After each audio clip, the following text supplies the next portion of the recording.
Assalamualaikum warahmatullahi wabarakatuh. Bertemu lagi bersama channel Pemuda Pancasila, channel pendidikan yang berupa konten-konten belajar. Ini ada soal sosiologi dari Bimbel Primagama Bondowoso tentang soal EAHB kelas 12. Pembahasan soal nomor 30 sangat menarik di nomor 30 ini karena bicara masalah konflik sosial. Ya, di soal ini ada konflik sosial terjadi di berbagai macam wilayah Indonesia, salah satunya disebabkan karena lemahnya kepastian dan penegakan hukum di Indonesia. Hal ini jika diteruskan akan mengancam disintegrasi negara kesatuan Republik Indonesia. Konflik yang terjadi dilatar belakangi beberapa pemicu konflik sosial yang anarkis selalu terjadi antar komunitas dan dengan para elit birokrasi yang seolah terus menghantui dan mengancam integrasi bangsa.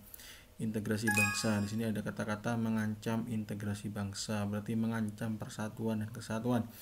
Bahkan konflik berdarah ini terkadang juga mewarnai pergulatan bangsa ini. Sebagai generasi bangsa, coba kalian cari bentuk dan konflik nyata dari konflik yang bisa terjadi di lingkungan. Nah, di sini soal ini seperti di pertemuan berikutnya yang saya jelaskan tentang tahap-tahap sosialisasi.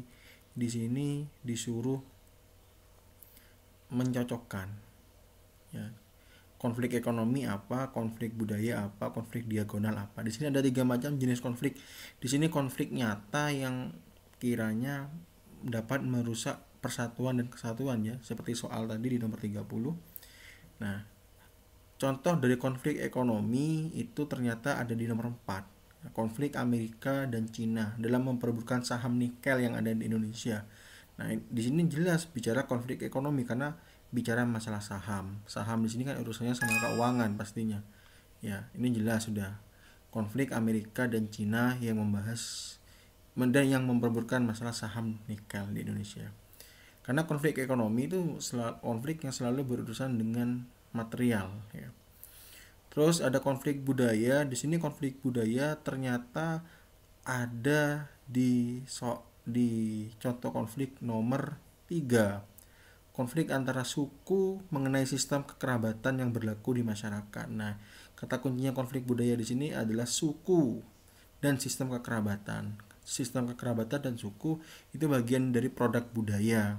Karena setiap suku, setiap sistem kekerabatan punya ciri khas masing-masing dan antara yang lain-lainnya itu berbeda. Nanti ini ada di materi tentang masyarakat multikultural.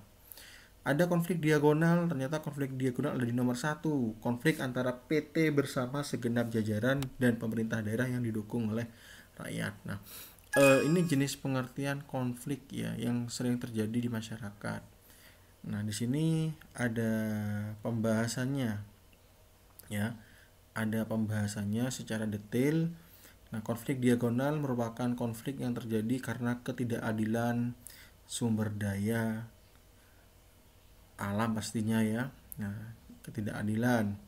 Terus konflik ekonomi, di sini konflik yang terjadi karena perebutan alokasi sumber daya ekonomi, ya. Ya, entah itu ketidakadilan masalah hasil ekonomi, ya. Biasanya konflik ekonomi ini sensitif, ya, seperti penyaluran bantuan yang tidak adil. Nah, di situ ada konflik ekonomi, ada konflik sosialnya. Konflik budaya di sini konflik yang disebabkan karena perbedaan kepentingan budaya dari pihak yang berkonflik. Nah, misalkan kita selalu menyamakan budaya satu dengan budaya lain gitu. Padahal setiap budaya kan punya ciri khas masing-masing lah gitu, ya. Nah, itu jadi 3 konflik ini seperti soal di nomor 30 seperti ini yang merusak integrasi bangsa. Demikian pembahasan mengenai konflik sosial yang merusak integrasi bangsa. Semoga bermanfaat. Sekian, wassalamualaikum warahmatullahi wabarakatuh.